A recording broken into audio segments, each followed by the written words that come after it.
The way we learn today is just wrong. Learning needs to be less like memorization and more like Angry Birds.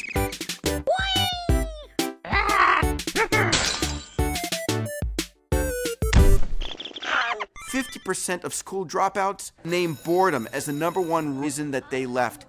How do we get our kids to want to learn? The challenge is in the old-style educational system, you start at an A, and every time you get something wrong, your score gets lower and lower and lower. In the gaming world, it's just the opposite. You start with 0, and every time you accomplish something right, your score gets higher and higher and higher. It completely flips the way we currently learn. Think about what you do when you play a game. You observe the problem. You form a hypothesis, and then you test the hypothesis.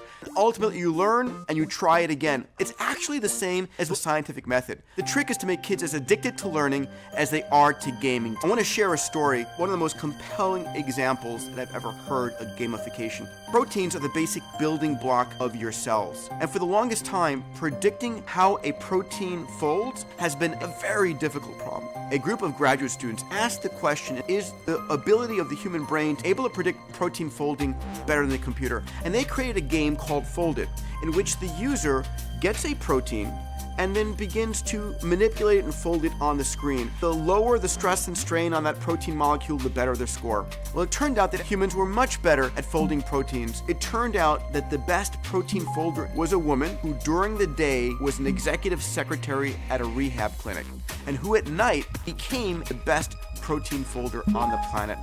Gaming outperforms textbooks in every area. Customized gaming teaches creativity and innovation. Pilots and surgeons trained on video games outperform those who are not. So where is this all going? The future of education is an AI that can teach my child or your child and gives them an education that's so personalized, so perfect, that the wealthiest people on the planet would never be able to afford it.